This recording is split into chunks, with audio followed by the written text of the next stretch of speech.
بسم الله الرحمن الرحيم ألف لام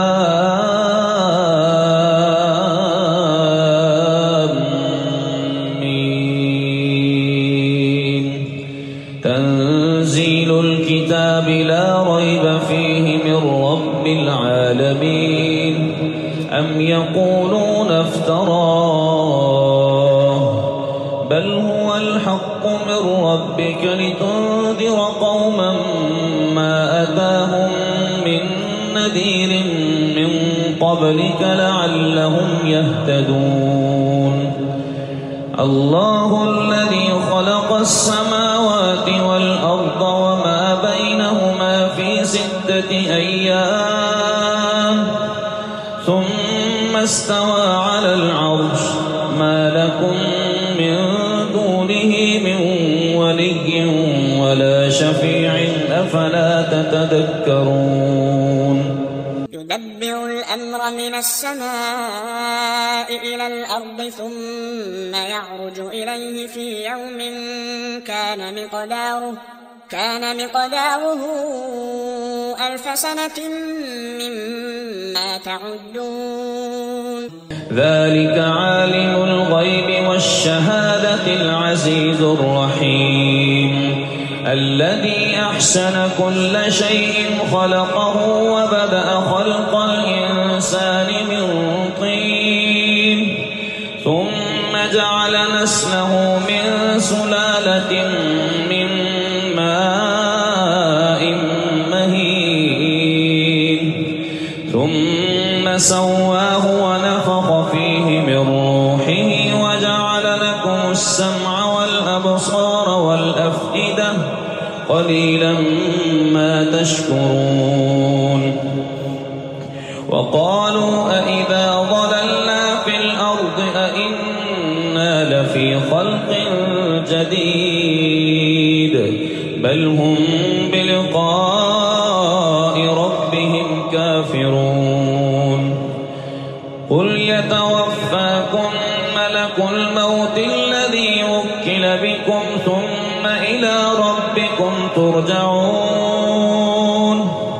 ولو ترى إذ المجرمون ناكسوا رؤوسهم عند ربهم ربنا أبصرنا وسمعنا فارجعنا نعمل صالحا إنا موقنون ولو شئنا لآتينا كل نفس هداها ولكن حق القول مني لأملأن جهنم من الجنة والناس أجمعين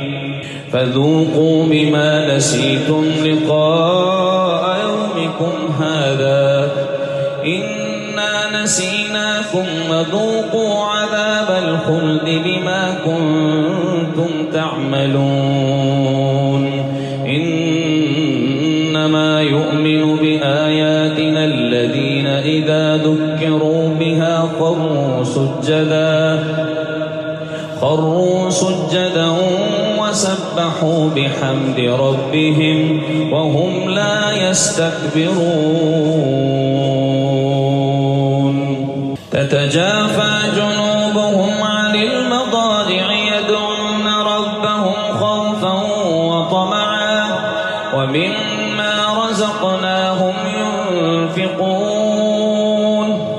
فلا تعلم نفس ما أخفي لهم من قرة أعين جزاء بما كانوا يعملون أفمن كان مؤمنا كمن كان فاسقا لا يستوون أما الذين آمنوا وعملوا الصالحات فلهم جنات المأوى نزلا بما كانوا يعملون وأما الذين فسقوا فمأواهم النار كلما أرادوا أن يخرجوا منها أعيدوا ألقوا فيها وقيل لهم ذوقوا عذاب النار الذي كنتم به تكذبون ولنذيقنهم من العذاب الأدنى دون العذاب الأكبر لعلهم يرجعون ومن أظلم ممن ذكر بآيات ربه ثم أعرض عنها إنا من المجرمين منتقمون ولقد آتينا موسى الكتاب فلا تكن في مرية من لقائه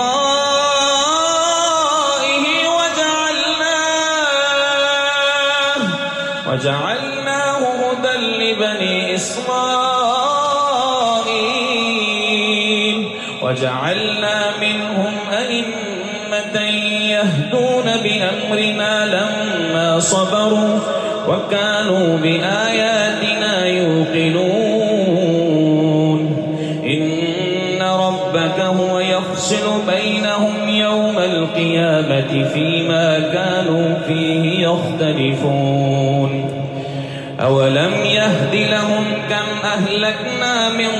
قبلهم من القرون يمشون في مساكنهم إن في ذلك لآيات أفلا يسمعون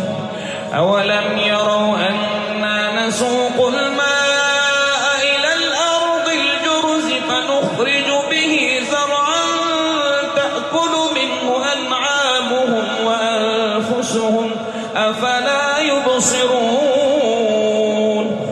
ويقولون متى هذا الفتح إن كنتم صادقين قل يوم الفتح لا ينفع الذين كفروا إيمانهم ولا هم ينظرون فأعرض عنهم وانتظر إنهم منتظرون.